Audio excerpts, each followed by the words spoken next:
श्री ओम नमः सिद्धेभ्यः। जय श्री ओम नमः सिद्धेभ्यः। सर्वमंगल मांगल्यं सर्वकल्याणकारकं प्रधानं सर्वधर्माणां जैनं जयतु शासनं। पंच परमेष्टि भगवान की आचार्य श्री गुरुवर कुंद कुंद महाराज की आचार्य श्री गुरुवर विद्यासागर महाराज की।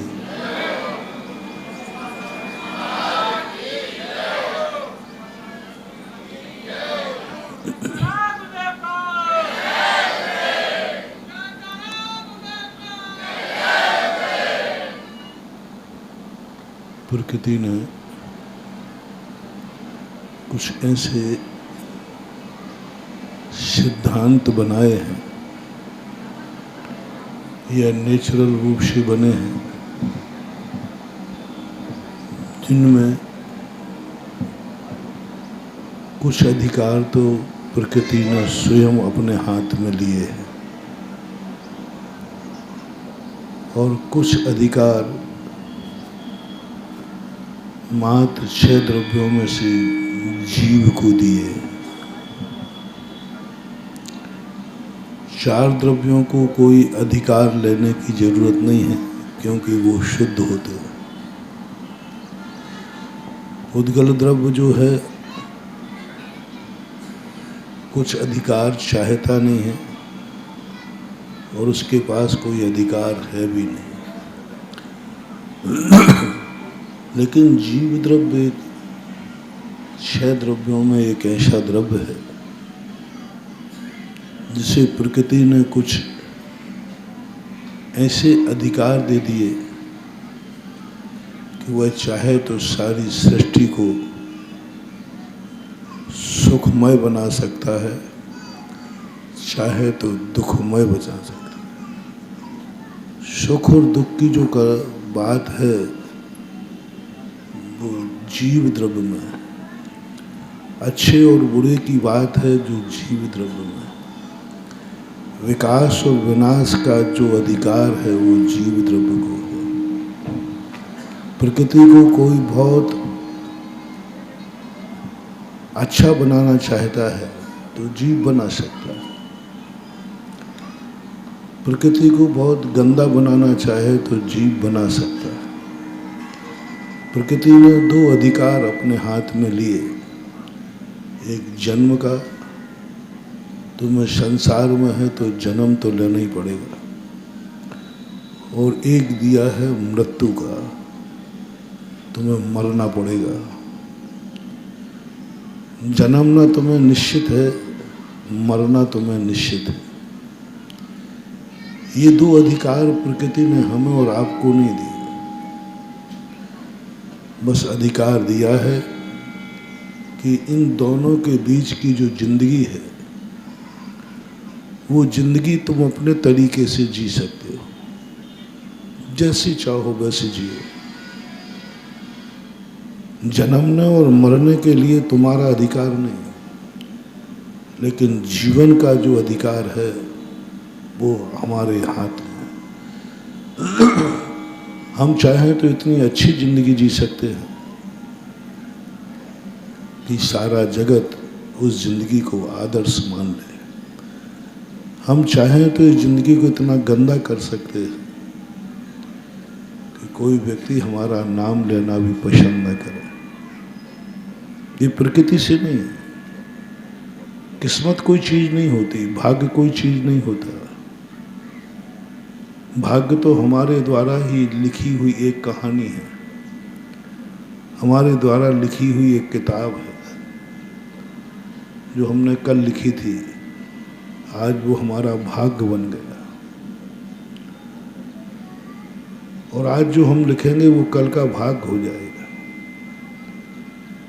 हमारी डायरी भगवान मेंटेन नहीं करता, हम खुद मेंटेन करते हैं। हम खुद अपनी किस्मत लिखते हैं, और किस्मत में क्या लिखना है क्या नहीं लिखना प्रकृति को इससे कोई लेना देना नहीं। अब विचार हमें वहाँ से शुरू करना है जहाँ से हमें कुछ होश आता है। और होश में जब हम आते हैं तब कहीं कोई ऐसी शक्तियाँ हमारे सामने आ जाती हैं जो हमें मदहोश कर देती हैं। और व्यक्ति जैसे मदहोश होता है तो अपनी जिंदगी को ही वो नहीं समझ पाता, नहीं जान पाता। गुरुओं की जरूरत इसलिए नहीं है कि वो तुम्हारी जिंदगी बना देंगे। कल मैंने कहा था रास्ते में, गुरुओं की जरूरत ये है कि वो तुम्हें भटकने से बचा लेंगे। वो जिंदगी नहीं बना सकते, वो इतने ऊपर हैं। वो सूर्य के समान धर्म का और धर्म को धारण करने वाला धर्मात्मा सूर्य के समान हो जाता है। वो किसी के लिए प्रेरित नहीं करता, लेकिन चलने वाले की जिंदगी का अंधेरा मिटा देता है। देखना तुम्हें खुद होगा। सूर्य में इतनी ताकत है कि वो अंधेरा मिटा सकता है, लेकिन वो देखना नहीं देखना, चलना नहीं चलना, ये सारी बातें सूर्य के अधिकार की नहीं है। सूर्य उगता है, निकलता है, अंधकार को तिरोहित कर देता है, लेकिन आँख तो हमें खुद को खोलना है। आँख तो हमारी है ना, सूर्य की नहीं है। हम सोचते हैं कई बार कि सूर्य हमारी जिंदगी में आएगा, अंधकार दूर हो जाएगा। ये हमारा एक बहुत छोटा सा सोच है। हम ये क्यों ना सोचें कि सूर्य तो सदा से उगता आया है, प्रतिदिन सूर्य उगता है, फिर भी हमें अपनी जिंदगी में अंधेरे की अनुभूति क्यों होती है? क्यों ऐसा लगता है कि हमारी जिंदगी में अंधेरा है? क्यों लगता है एक ऐसा भय कि हमारी जिंदगी कभी भी किसी भी गर्त में गिर सकती है, कहीं भी कोई ठोकर खा सकती है, कहीं भी जिंदगी हाथ से चली जा सकती है। कहीं इसमें हम सूर्य का दोष देख रहे हैं, कहीं ऐसा तो नहीं है कि हमारे खुद की आंखों का दोष है। खुद की आंखें जब ज्योतिहीन हो जाती हैं तो सूर्य निकलता भी है तो भी अंधे को तो क्या सूर्य, क्या दिन और क्या रात। तो हमें सबसे बड़ा ये देखना है कि धर्म हमारे सामने हो, धर्मात्मा हमारे सामने हो, उसके बावजूद भी हमें सत्य नजर नहीं आ रहा है। उसके बावजूद भी हमें लग रहा है कि कोई गड्ढे में न गिर जाओ, कोई ठोकर न लग जाए। उसके बावजूद भी यदि मन में भय आ रहा है कि मैं भटक न जाऊं, तो फिर सूर्य को दोष देने की अपेक्षा थोड़ा अपने स्वयं का निरीक्षण करें, कहीं मैं खुद ज्योति विहीन तो नहीं हो गया, कहीं मेरे ऊपर कोई ऐसा पर्दा तो नहीं पड़ गया है जहां हम सूर्य हमारे सामने निकला हो फिर भी मुझे भय लग रहा हो भटकने का, भय लग रहा हो गड्ढे में गिरने का, और हम उसको समझ नहीं पा रहे। तो उस समय थोड़ा अपने आप के उपादान को देखें तो आप खुद पाओगे कि सूर्य तो बराबर प्रकाशमान है। हम ही कहीं से दो प्रकार से व्यक्ति अंधा होता है, एक नेत्रों से अंधा हो जाता है, उसकी तो हमारे यहाँ कोई चर्चा ही नहीं, उसके संबंध में तो कोई चर्चा जैनाचार्यों ने की नहीं। उसको तो कोई उपदेश जैनाचार्यों ने दिया नहीं। उपदेश दिया है उसको जो मदहोशी में अंधा है, जो मद में अंधा हो जाता है, जो स्वयं अपने आप में नहीं समझ पाता है, कभी उसको किसी भी चीज का मद हो जाता है। और जब व्यक्ति को मद हो जाता है तो वो कुछ भी नहीं सोच पाता। वो ये भी नहीं सोच पाता है कि हमें सूर्य का लाभ कैसे लेना है। उसकी तो एक ही बात रहती है, हमारे स्वार्थ यदि हो रहा है तो सूर्य अच्छा है, और हमारा स्वार्थ सिद्ध नहीं है तो सूर्य बेकार है। आज इस युग में पंचम काल में अपन जरूर हैं, लेकिन हमारा धर्म जो है, हमारा सोच जो है, हमने ऐसा समझ लिया है, साधन मान लिया है हमने धर्म। धर्म से हम कमा रहे हैं, धर्म का हम शोषण कर रहे हैं, हम भगवान का शोषण कर रहे हैं, हम गुरुओं का शोषण कर रहे हैं, हम नमोकार मंत्र का शोषण कर रहे हैं, हम भक्तांबर का शोषण कर रहे हैं। हम ना जाने कितने बहानों से धर्म को चूसना चाहते हैं, कितने तरीकों से। 99% इस पंचम काल में श्रावक धर्म को चूस रहा है, धर्म को एक बिजनेस बना रखा है, धर्म को एक अपनी जिंदगी का साधन बना रखा है। साधन है वो। और जब जब धर्म साधन बनता है महानुभाव, तब तब इस सृष्टि का और व्यक्ति का विनाश होता है। जब जब तुम धर्म से कुछ अपनी जिंदगी का साधन बनाओगे, विनाश निश्चित है। उसी दिन समझ लेना अशुभ दिन चालू हो गया। रावण ने क्या किया?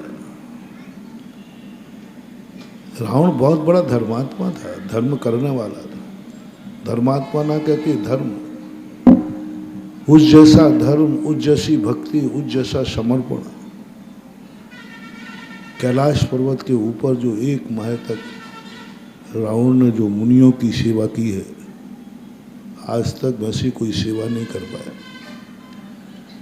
रावण ने जो भगवान की भक्ति की है, वो आज तक कोई भक्ति नहीं कर पाया, चाहे जैन दर्शन हो और चाहे वैष्णव दर्शन हो। इतना सब करने के बाद वो धर्मात्मा नहीं बन पाया। धर्म करे और धर्मात्मा ना हो, विचारनी बात। धन हो और धनवान ना हो, विचारनी बात। मानव हो और मानवता ना हो, विचारनी बात है।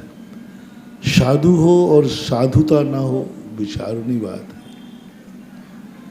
जल हो और शीतलता ना हो, विचारनी बात है। दिन हो और उजेला ना हो, विचारनी बात है। अग्नि हो और गर्म ना हो, विचारनी बात है। ये सबसे बड़ा आश्चर्य है। धर्म कर रहा है और धर्मात्मा नहीं है। किसी भी आचार्य ने उसको धर्मात्मा की कोटि नहीं दी। इतने बड़ा भक्त था हर दर्शनकार में। ऐसा भारतीय कोई भी दर्शन नहीं है जिसने रावण को भक्ति को सर्वोच्च स्थान न दिया। भक्ति तो की है, लेकिन किसी भी भगवान ने उसे भक्त स्वीकार नहीं किया। कैसी विचित्रता है। भक्ति कर रहा है लेकिन भक्त नहीं है। रिपीट करता हूं, भक्ति कर रहा है लेकिन भक्त नहीं। धर्म कर रहा है लेकिन धर्मात्मा नहीं। धर्म कर रहा है, सद्दह दी पत्ते दी रोचे दी पुणो फांसे दी, ये सब करता है। साधु है लेकिन साधुता नहीं। आप सब मानव हैं, रावण भी मानव था लेकिन मानवता नहीं थी। किसी भगवान ने उसे भक्त स्वीकार नहीं किया। किसी भी दर्शनकार के, जैन दर्शन, वैष्णव दर्शन, सभी दर्शनों को मैंने देखा, कोई भी भगवान उसे भक्त नहीं मानते। और यदि किसी भगवान का भक्त कह देते हैं तो भगवान कहते हैं यदि ये भक्त मेरी जिंदगी में आ गया तो मेरी पोजीशन भी खतरे में पड़ जाएगी। कैसी बात है। भक्त जब भगवान के जीवन में आता है तो भगवान की महिमा बढ़ती है, भगवान को भी गर्व होता है। शिष्य को गुरु पर ही गर्व नहीं होता, गुरु को शिष्य पर भी गर्व होता है। शिष्य ही नहीं जानता कि मेरी जिंदगी में मेरे अवभाग्य हैं कि मेरा गुरु है। कभी कभी शिष्य को ऐसा लगता है, गुरु को ऐसा लगता है मेरे अवभाग्य हैं जो मेरा ऐसा शिष्य है।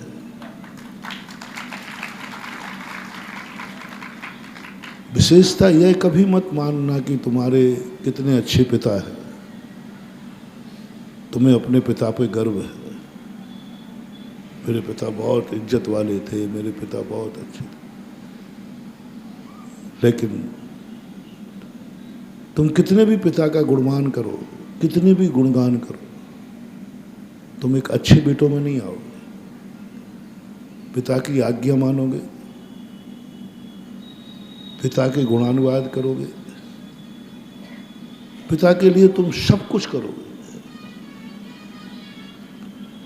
लेकिन तुम अच्छे बेटे में आओगे, ये प्रश्नवाचक चिन्ह। तुम शिष्य बनोगे, बहुत अच्छे शिष्य बनोगे, गर्व करोगे कि मेरा गुरु ऐसा है। जरूर नहीं कि वो अच्छा शिष्य हो। तुम भगवान की भक्ति करोगे, धर्म करोगे, बहुत अटूट भक्ति करोगे, लेकिन जरूरी नहीं है कि तुम धर्मात्मा हो और भक्त हो। कौन है भक्त, कौन है धर्मात्मा, कौन है बेटा, कौन है शिष्य, जिस पर कौन है बेटा। तुम लोग सब अपने पिता के प्रति बोलो, आपके अपने पिता पर आपको गर्व है कि नहीं? बोलो। वही पिता तुम दोबारा चाहोगे कि एक बार मिल गया तो तौबा? यदि अगली बार तुम्हें वही पिता मिले तो जो माता पिता तुम्हारे थे या हैं, इन्हीं माता पिताओं को हम दोबारा मिला सकते हैं।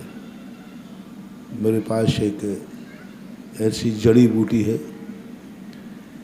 जो चाहते हैं कि हमारे माता पिता जो हैं वही हमें फिर से मिल जाए, या कुछ तुम्हें इससे कोई दूसरे माता पिता पसंद है, अंदर से पूछ लो। कभी ये भाव तो नहीं आया कि नहीं मैं इनका बेटा होता तो अच्छा था?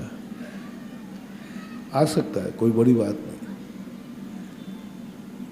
मैं इनका बेटा होता तो अच्छा था, ये मेरे बाप होते तो अच्छा था। ऐसा कभी तुम्हारे मन में भाव आया क्या? पूछूंगा नहीं, क्योंकि ये अंदर की बात है। खोलूंगा ही दुनिया के सामने। कभी तुम्हारी जिंदगी में आया हो ऐसा भाव, काश मेरे माँ बाप ये ना होकर ये होते, मेरा परिवार ये ना होकर ये होता, मेरी जाति ये ना होकर ये होती, मेरा देश ये ना होकर ये होता। यदि तुमसे कहा जाए कि तुम्हारा जन्म कौन से देश में होना चाहिए, कोई तुम्हें वरदान दे, कोई तुम्हें वरदान दे कि तुम्हारा जन्म कौन से देश में होना चाहिए, तो आपकी चॉइस क्या होगी? सभी देशों को थोड़ा अच्छी तरह पढ़ लेना, सभी लोगों को पढ़ना। धनवान अमेरिका बहुत धनवान, दुनिया बहुत धनवान। आपको यदि किमिक्षिक वरदान मिले कि आप अपने देश का चयन कीजिए, तो अपने अपने अंदर से पूछ लेना आप कौन सा देश पसंद करेंगे। झूठ बोलना नहीं।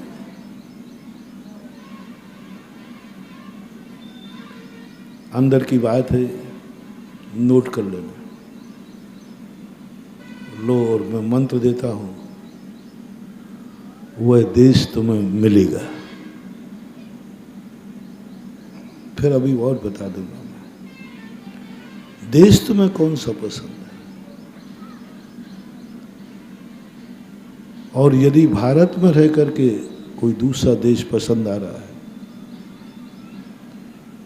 यही तो सबसे बड़े भारत का दुर्भाग्य है।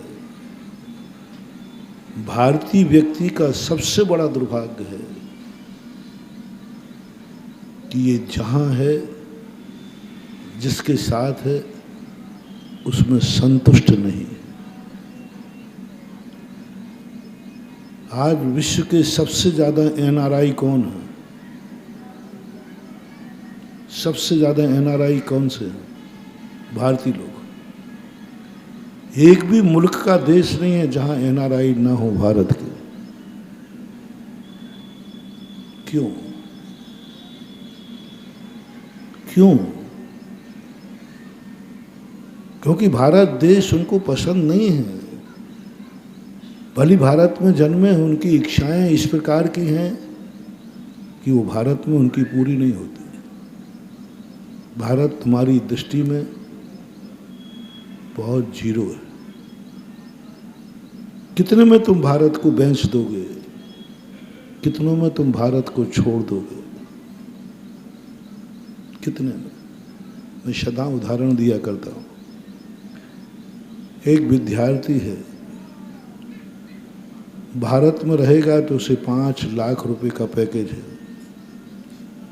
और यदि वह अमेरिका जाएगा तो 50 लाख का पैकेज है। आपसे पूछता हूं, मैंने थोड़ी कम राशि रखी, 5 करोड़ कर लेना।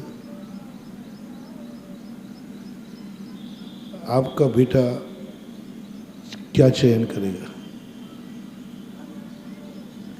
यहां है 5 लाख रुपया भारत देश में, और वहां है 50 लाख रुपया। बस यही आपसे पूछना चाहता हूं कि आपका बेटा पसंद क्या करेगा पढ़ने के बाद? कितने %? 90%। और अमेरिका की कंपनी का ऑफर है आपको, और यहाँ सारी कंपनियों से 5 लाख से ज़्यादा नहीं, और वहाँ 50 लाख रुपया है पर मंथ। कितने % लोग अमेरिका का बाउंड भर देंगे? 50, 90, 95, 99 कह दूं? 99% लोग छोड़ देंगे भारत। भारत की कीमत भारतीय लोगों की जिंदगी में ज़्यादा नहीं है। वो उस बात को नहीं समझ पाएंगे कि यहाँ 5 लाख तो क्या, 5 रुपये भी मिले तो हमें उस भारत पर गर्व है जहाँ तीर्थंकरों के लिए चुना गया है। 45 लाख रुपए का एक झंडा दिखाना तुम्हें काफ़ी है, और माँ बाप भी भेज देंगे। माँ बाप भी भेज देंगे, बेटा जा 45 लाख कमा। तुम्हारे माँ बाप की कीमत कितनी है? 45 लाख रुपया। उनको छोड़ दोगे। तुम्हारे गुरु की कीमत क्या है? कर्म ने 5 लाख दिए थे, कर्म ने तुम्हें 5 लाख दिए थे, भारत ने साथ में तुम्हें भारत देश दिया था। साथ में तुम्हें माँ बाप दिए थे, साथ में तुम्हें गुरु महाराज दिए थे, साथ में तुम्हें सिद्ध क्षेत्र अतिशय क्षेत्र दिए थे, साथ में साक्षात जिनालय दिए थे, इतनी चीजें साथ में दी थी, बस धन 5 लाख रुपया दिया था। 5 लाख रुपया बस इतनी था, इससे ज्यादा नहीं। उसके साथ एक इतनी चीजें और दी थी, और उन्होंने 45 लाख रुपया दिया, लेकिन उसके साथ कोई भी बोनस नहीं था। माँ बाप भी नहीं, गुरु भी नहीं, जाति भी नहीं, भगवान भी नहीं, मंदिर भी नहीं, तीर्थ क्षेत्र भी नहीं, कुछ नहीं, ओनली सूखा 45 लाख। सूखा 45, वो तो उसमें कमी नहीं, उसमें भी तुम चाहो तो बढ़ा देंगे, बढ़ा देंगे। कितने एनआरआई हैं जो भारत को मात सब छोड़कर चले जाते। कितने माँ बाप भारत में पड़े हैं, उनके बेटा अमेरिका में, रूस में मेरे सामने आते हैं। वो माँ बाप किसके लिए जन्म दिया था, क्यों भारत में जन्म लिया था? तुम्हारे जीवन में उस जो तुम्हारे लिए उसके 5 लाख के साथ मिला है, उसकी कीमत बताओ कितनी है? 5 लाख रुपए के साथ तुम्हारा देश तुम्हारे पास होता। आज जो जरूर इस देश की इतनी कीमत नहीं है, लेकिन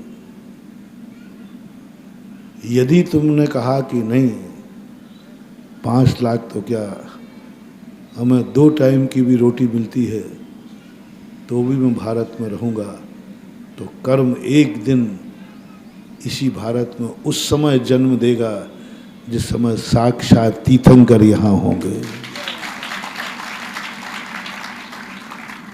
तुमने कहा क्या मूल्य है? तीर्थंकर का युग चाहिए हमें। हम चाहिए कि हम उस युग में जन्मे जब भगवान हो, हम उस युग में जन्मे जहाँ तीर्थंकर हो, हम उसमें जग में जब भगवान का समोषण हो, पंच कल्याणक हम साक्षात देखें। उसके लिए आज मौका है, एग्जाम। पंचम काल के जीवों की सबसे बड़ी परीक्षा है, तुम इस देश की कीमत क्या आंकते हो? इस देश को कितने में छोड़ दोगे? इस देश के लिए तुम्हारी जिंदगी में मात्र 45 लाख रुपए में तुमने छोड़ दिया। कर्म कहता है तुम कभी अच्छा देश नहीं पा पाओगे। उस देश में भी बच जाओगे तो उस देश के कभी मालिक नहीं बन पाओगे, क्योंकि तुमने मात्र देश को मात्र पैसों से तौल लिया है। तुमने इस देश की महत्वता नहीं समझी। तुम कभी जाकर के माँ बाप को नहीं पा पाओगे।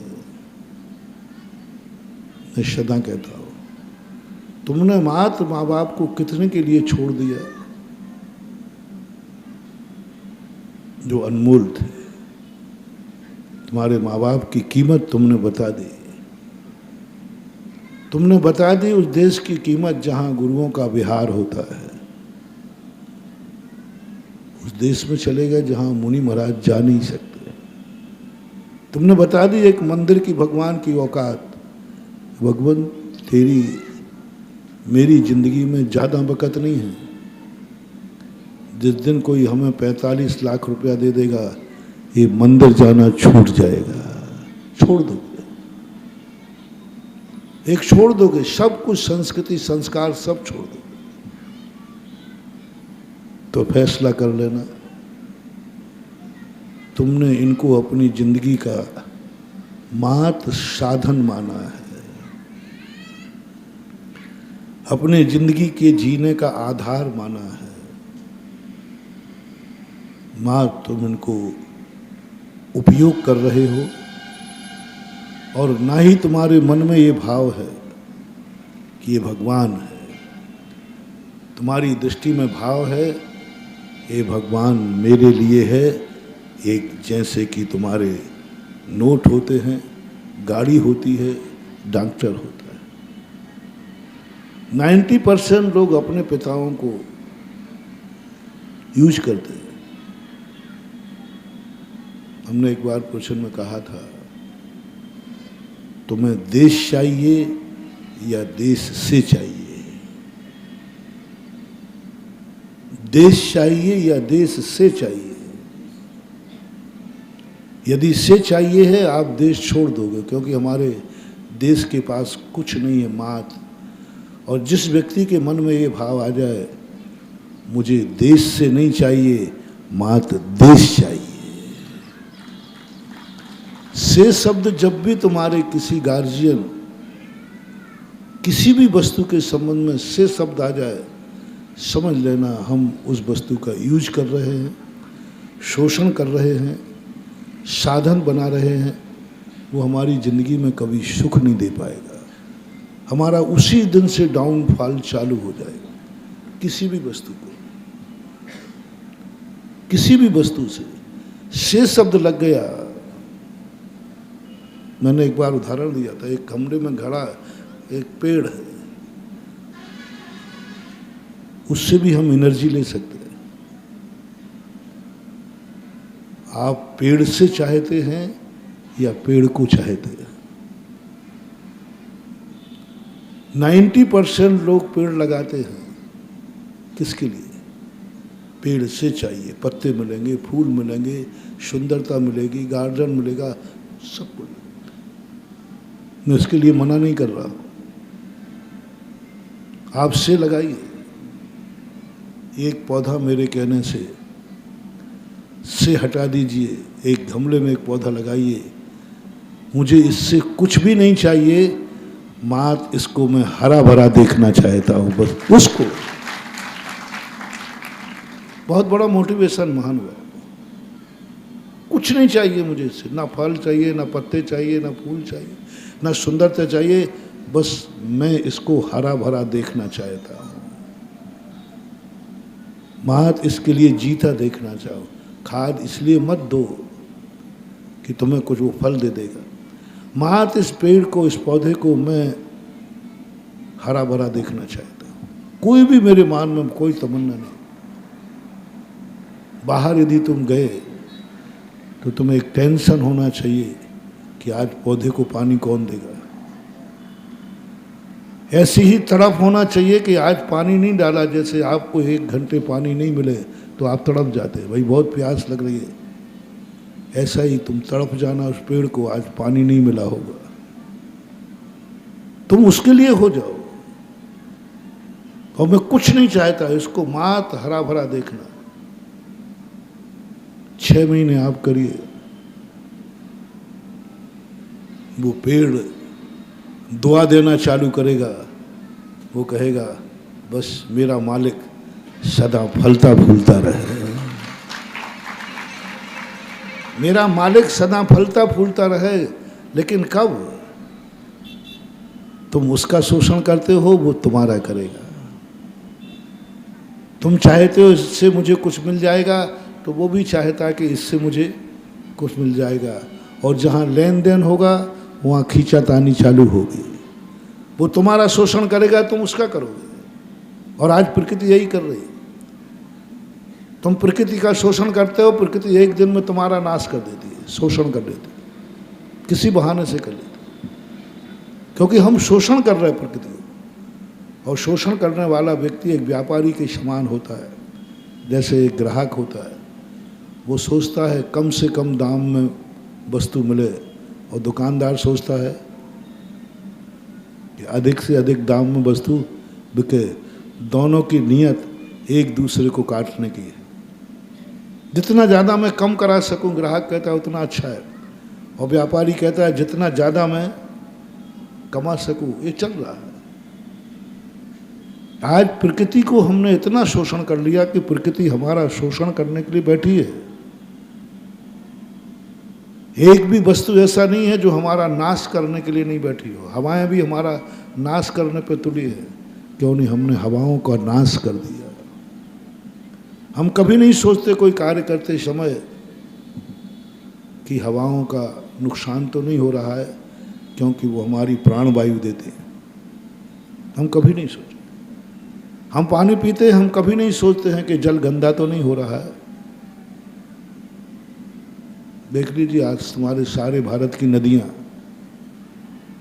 गंदी कर डाली।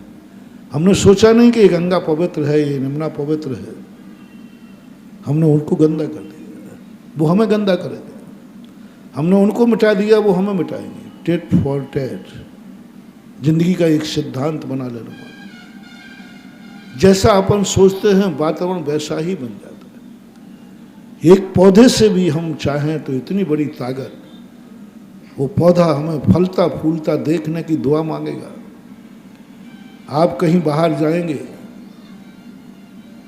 वो इंतजार करेगा पौधा। आप बाहर जाएंगे, वो यहाँ से दुआ देगा कि मेरा मालिक बाहर गया है, हे प्रभु, हे प्रकृति, उसको सकुशल लौटा देना, उसके बिना मैं जी नहीं पाऊंगा। वो इंतजार करेगा तुम, क्योंकि तुम उसके लिए जी रहे हो। हर वस्तु को एक पौधे का उदाहरण देकर के तुम्हें समझाया। एक पौधा लगाओ जो तुम्हारे लिए ना हो, तुम उसके लिए हो। तुम्हारा उससे कोई लेना देना नहीं, तुम्हारी जिंदगी का हर क्षण उसके लिए। तुम उसको एक पत्ता सूख जाए तो ऐसा लगे जैसे तुम्हारे शरीर का अंग सूख गया। और जिस समर्पण हमें हर चीज में लगाना है। आप परिवार में देखेंगे, हर व्यक्ति से लगाए बैठा है। माता पिता से हमें क्या मिलेगा, क्या मिलेगा, से नहीं मिलता है तो माँ बाप को भी नकार देते हैं। से हटा दो, मुझे माँ बाप से कुछ नहीं चाहिए, मुझे माँ बाप चाहिए। बस से तुमने हटा दोगे तो अगले भाव में भी वही तुम्हारे मम्मी पापा होंगे, तुम उनके बेटे होंगे। धर्म से भी हम, गुरुओं से भी हम, आज सब जितने भी धर्म है, सबने साधन बना लेके इस धर्म से मुझे क्या मिलेगा,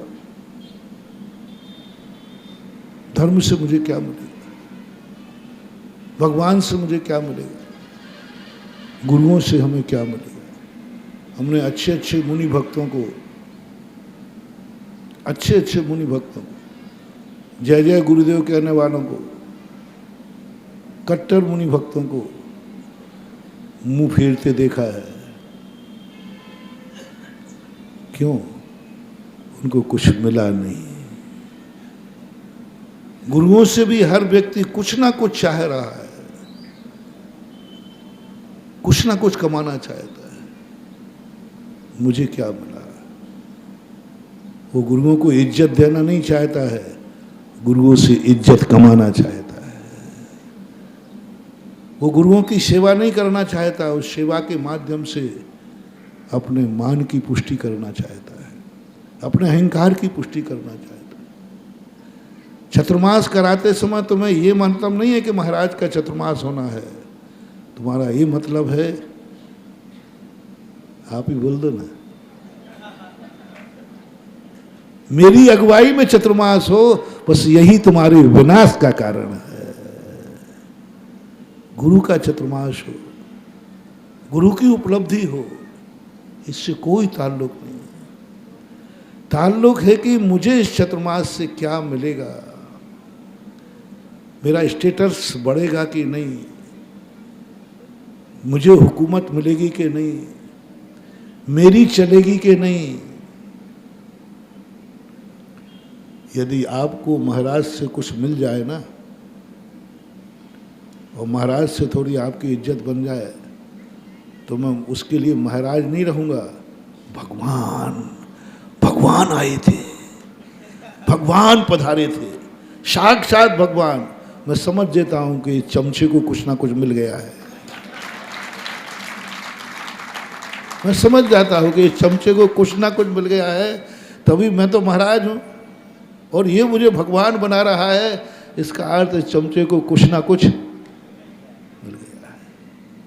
और जो कह रहा है काय के भगवान है महाराज हैं, ऐसे तो बहुत महाराज देखे, मैं समझ लेता हूँ उसको बेचारे को कुछ मिला नहीं है कुछ मिला नहीं है, इसलिए इसका मन, इसको उपलब्धि वही है, वस्तु वही है।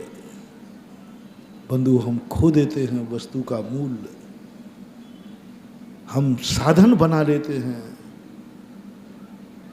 हम बांध लेते हैं कि हमारी कस्टडी में हो, हमारे नेतृत्व में हो, महाराज से हमें ख्याति मिले, लाभ मिले।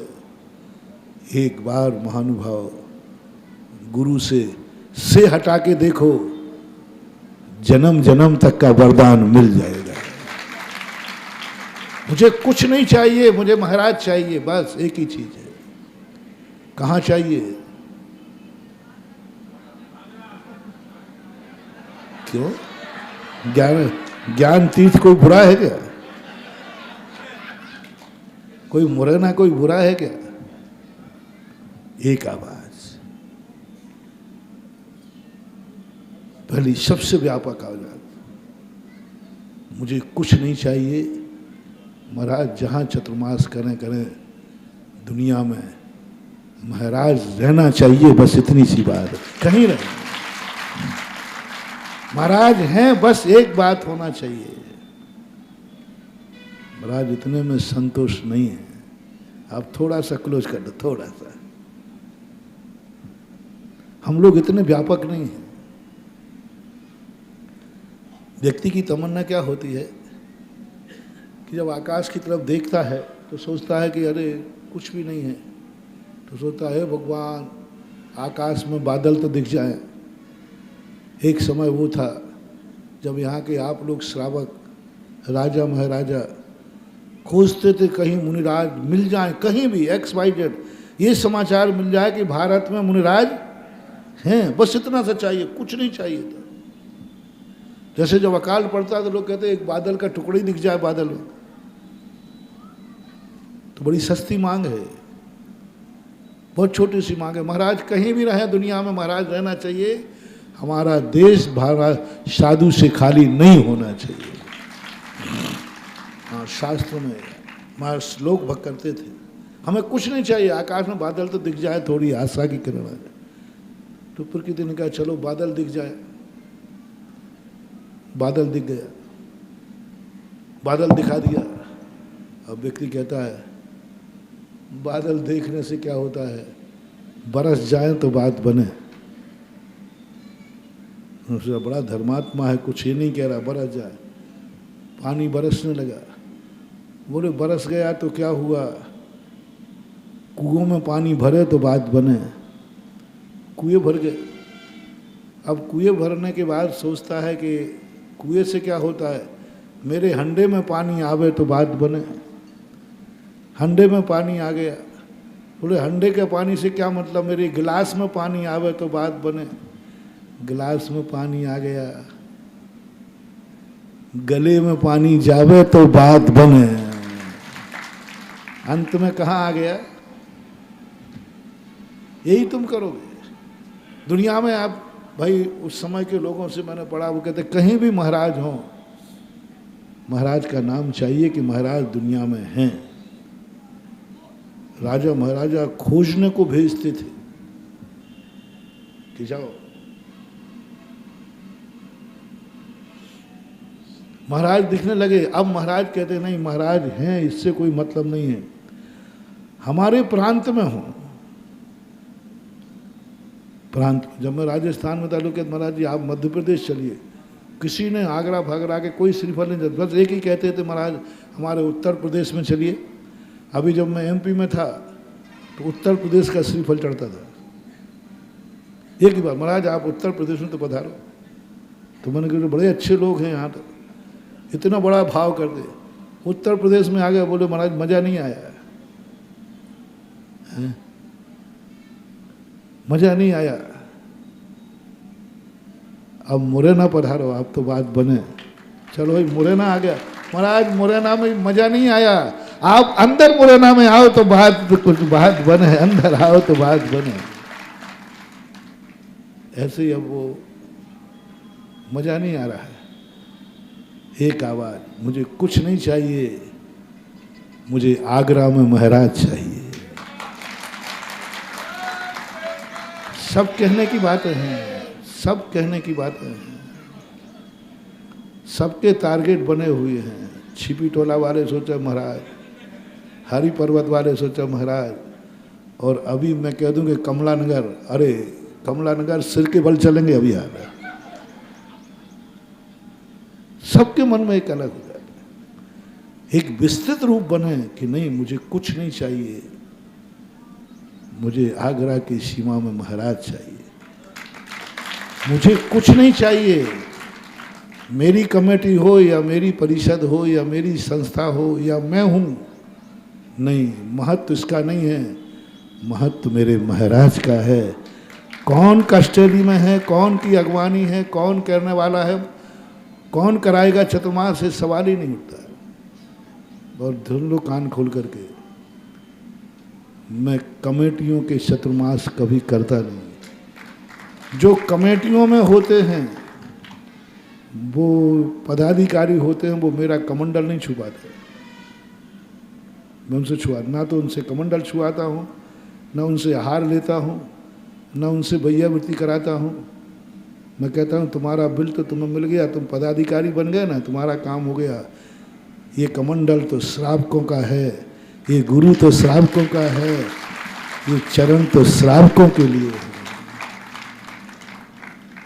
एक स्थान पर हुआ, उन्होंने कमंडल उठा लिया। मैंने क्यों भाई? बोले महाराज मैं अध्यक्ष हूँ। मैं अध्यक्ष हूँ तो फिर मैंने कहा, मैंने कि भाई रख दीजिए। बोले महाराज मैं अध्यक्ष हूँ, अध्यक्ष। मैंने कमंडल ले लिया, मैंने कमंडल लिया, और फिर लेने के पहले मैंने कमंडल को यूं करके कमंडल को धोया, पानी डाला। मैंने कि अध्यक्ष ने छू लिया है कमंडल। हाँ, अध्यक्ष का छुआ वो कमंडल अछूत हो जाता है। हाँ, एक हरिजन छू ले तो अशुद्ध नहीं होता, लेकिन पदाधिकारी छू ले तो मैं तो कमंडल धोता हूं। और पदाधिकारी आहार दे देवे तो मैं तो उस दिन प्रायश्चित करता हूं, दूसरे दिन उपवास कर लेता हूं। कुछ नहीं। दूसरे व्यक्ति ने लिया तो मैंने कमंडल दे दी। मैंने कि तू कौन है? बोले महाराज मैं तो कुछ नहीं हूँ, श्रावक हूँ। मैंने कि ले ले। अब अध्यक्ष की तो उतर गई 50 लोगों के बीच में, पूरी उतर गई कि नहीं? उन्होंने कहा महाराज जी आपने इतनी बेइज्जती, इतना कमंडल धो दिया आपने। मैंने कि भाई अपना अपना सोच है, मेरा कमंडल के लिए कमेटी की जरूरत ही नहीं होती। मेरा कमंडल पर तो अधिकार या तो मेरा है या मेरे भक्त का है। ये अंजलि में या तो मेरा अधिकार है और या मेरे भक्त दान देने वाले का अधिकार है। मेरे चरणों पर मेरा अधिकार है या भक्त का अधिकार है, और किसी पे अधिकार। फिर एक सज्जन थे, बोले कमंडल तुम्हें मिल सकता है, बस कहना महाराज जी ना मैं अध्यक्ष हूँ ना कुछ हूँ, आपके सामने तो मैं श्रावक हूँ। तो मैंने कमंडल दे दिया। मैंने कि अब ले लो। मैं तो श्रावक हूँ, मैं कुछ नहीं हूँ, मैं तो श्रावक हूँ। मैंने कि श्रावक तो ले सकता है, अध्यक्ष नहीं ले सकता, क्योंकि इन अध्यक्षों का कोई भरोसा नहीं है। हाँ, वो भी हुआ मेरे सामने। एक व्यक्ति थे, सुबह 5 बजे आकर के मुझे जगाते थे, जैसे कब्र सबसे पहले किवाड़ वही खोलते थे। हम लोग तो 3 साढ़े 3 बजे उठ जाते, लेकिन वो किवाड़ खोल देते। मैं उनको बड़ा भक्त समझता था। चातुर्मास का समय था, 2-2.5 महीने तक बराबर इतनी ड्यूटी, जब तक मैं सामायिक में नहीं बैठूँ जाते नहीं थे। कमंडल बोले के सब करते थे। बहुत पहले की घटना।